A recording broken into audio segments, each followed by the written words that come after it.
Эсегес. Скажите, Слава, Бато тоже работает по тянущему грунту или нет? Нет, я не видел никогда, чтобы он работал вообще. Он покупает холст или там рулон, с рулоном приезжает, жжик его и пишет. Нет, там видно, как ведет кисточка на холсте с краской. Все так все смешивается 100 раз. Нет, он не работает по тянущему. Но принцип работы он очень тонко чувствует. Цвет, композицию, касание такие, что вот ему как-то комфортно. Мне некомфортно по обычному грунту. Я прям мучаюсь, когда это происходит. Ну, вот был там в одном мастер-класс проводил не так давно в Иркутске, писал натюрморт, измучился совершенно. Вот, ну, просто не могу ничего сделать, сладить с этой вот, все вот так вот жидкое. Счищаешь оно просто. Ну, короче говоря, я уже настолько втянулся, как в грунт в этот втянущий, что по-другому даже не представляю. Ну, неудобно. Линаски 8. Каждый, покупая картину, чаще всего опирается на свои личные предпочтения. Дело вот в чем. Жилье у большей части людей небольшое. Освещение желает лучшего. При маленьком расстоянии от картины и плохом плоском освещении восприятие картины меняется. А она висит на стене длительное время и все время перед глазами. В таких условиях, когда дом – это нора для отдыха, вылизанные картины лучше влияют на уставшую психику. У меня есть знакомый коллекционер, Эдуард его зовут. Он говорил, что у меня в коллекции более 400 работ, и я не знаю, куда их девать. А я говорю, ну так ты их меняй просто. Сейчас выставка одной коллекции, потом раз заменил другой. Все время будет все в движении. Он задумался.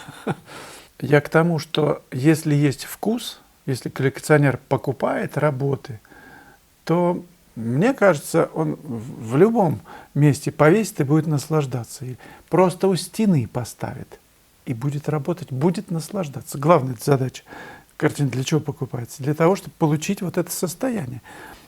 Войти в резонанс с идеей художника, с его настроением. Да? И если это тебя возвышает, ну, что называется, ближе на красный ковер ты становишься перед начальством, ближе к нему, то значит в этом смысл есть, в этой работе, в картине. Если работа тебя, ну, делает даун такой, вниз, тяжелее тебе становится от просмотра, какая бы она там ни была, ну, то зачем ее вообще тогда покупать, смотреть на нее?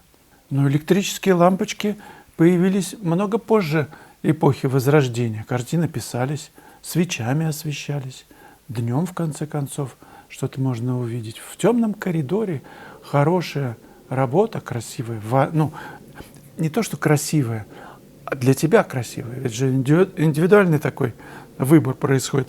Ты покупаешь работу, которая тебя выносит из стамоса такого вот состояния, такой апатии, там, тоски. Так вот, светлая работа, даже темный коридор будет освещать своей вот этой энергией красоты.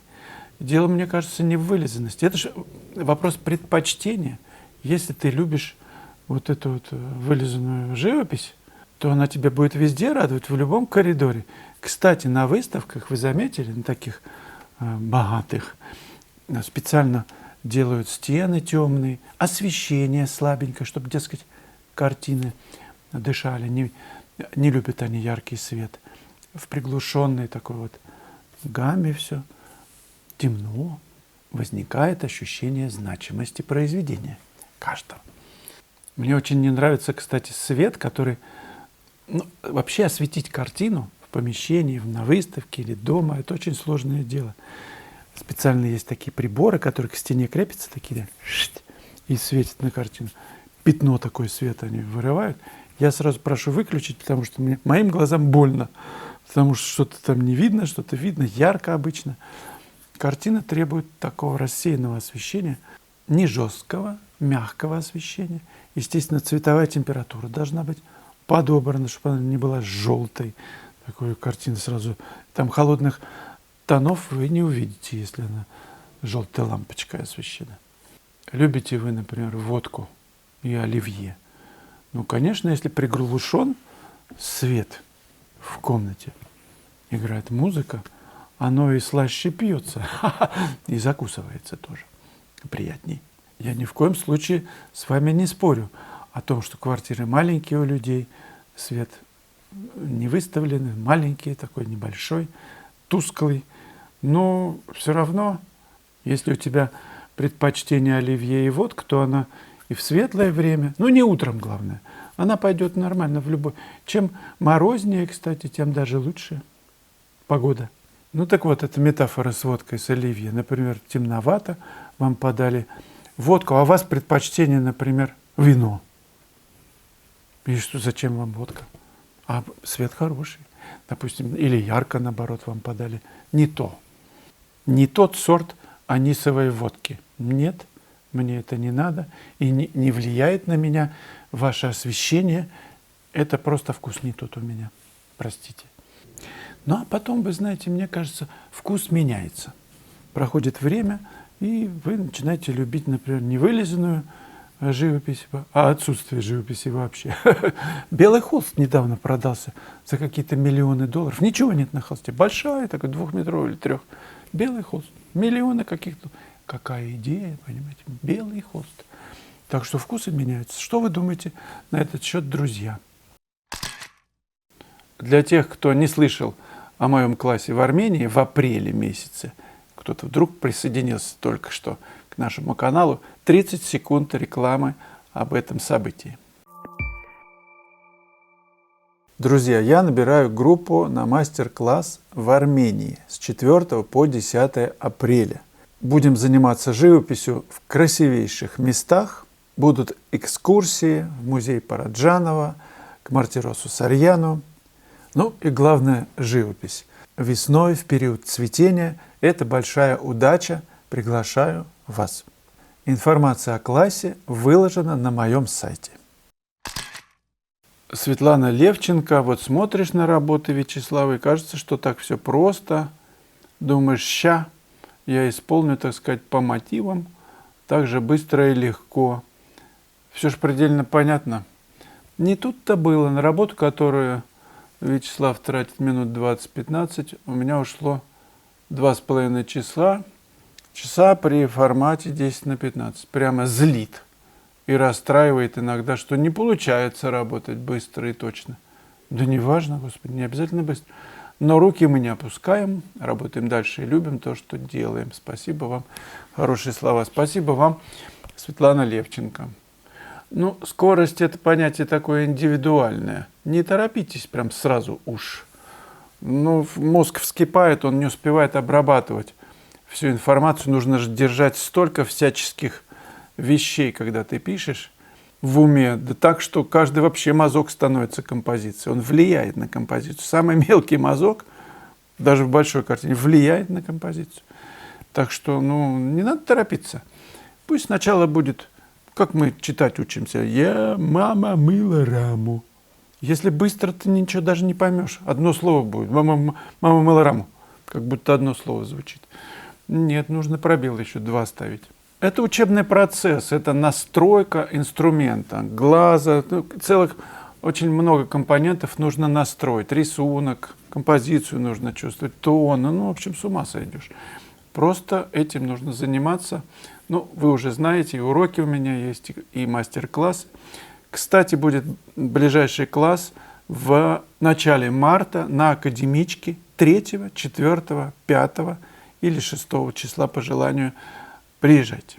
Группа в WhatsApp уже организована, народ собирается, так что пишите заявку, и я вас добавлю в эту группу, в этот чат. Почему важно писать на природе? Потому что это как раз то пространство, вот чистота восприятия есть. Это не по фотографиям, не по какому-нибудь там, я не знаю, монитору. Ты реально видишь цвет, реально вгрызаешься в композицию, ну, с моей помощью, если на классе речь. Если вы один или одна, ну, соберите команду, вместе интереснее работать. Если у меня на классе, то сначала я пишу работу, рассказываю, как, откуда что берется, откуда эти мазки сочиняются. Вы видите, что происходит на палитре, что на холсте. Потом вы пишите под моим руководством. Я время от времени подхожу и указываю на ошибки, которые нужно исправить. Ну а перед отъездом мы собираемся такой на всеобщий просмотр, ходим по мастерским и смотрим работы друг друга. Это тоже очень полезно посмотреть, как пишут коллеги. Ну а то, что вы указываете, что кажется, что все так просто, вообще живопись должна выглядеть легко. Но эта простота такая, ее нужно достигать. И помните фразу Фешина Николая? Он говорил, что если бы картины имели запах, то вы могли бы почувствовать запах пота. То есть это большая работа, многолетняя, чтобы за 20-15 минут сделать. Это просто вся жизнь сконцентрирована вот в эти 20 минут. Все ошибки, все поиски, все неудачи, они каким-то образом, вот как аккумулятор, начинают выдавать энергию, и выдается произведение быстро. Просто к этому нужно подойти. Сначала нужно работать медленно. И через какое-то время вы почувствуете, что зачем, например, слишком много информации вводить в этот кусок холста. Зачем много вообще рассказывать. Что-то можно опустить. Просто до одной краски, до одного цвета, какой-нибудь там задний план. Ну, там вот сзади. А зачем все вот там, что надо перечислить? Раз, и все, средний план. Вообще, работа по среднему тону – это самое важное. Видите вы это пятно? Да, есть рефлекс, есть, но есть средний тон между этим и этим. И вы по среднему тону раз пятно, второй раз по среднему тону, а потом уже нюансы. И так будет вестись работа очень грамотно. И вы сами увидите, где вам уделять внимание, какому пятну уделять внимание. Где нужно рассказывать, где нет. Ну, очевидно, если это центр композиции, значит, здесь рассказывать, а там-то зачем? Вот и все, получается, работа перегруженной информацией. Вот от этого нужно избавляться. Это не так просто этого достичь, но будем работать.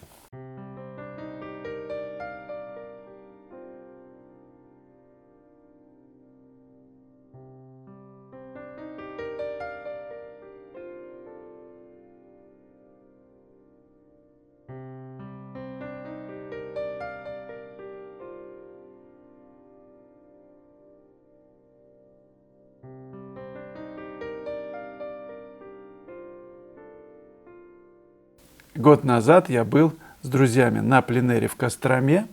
По итогам этого пленэра была выставка. Отчет об этой выставке в конце ролика посмотрите, если пропустили его.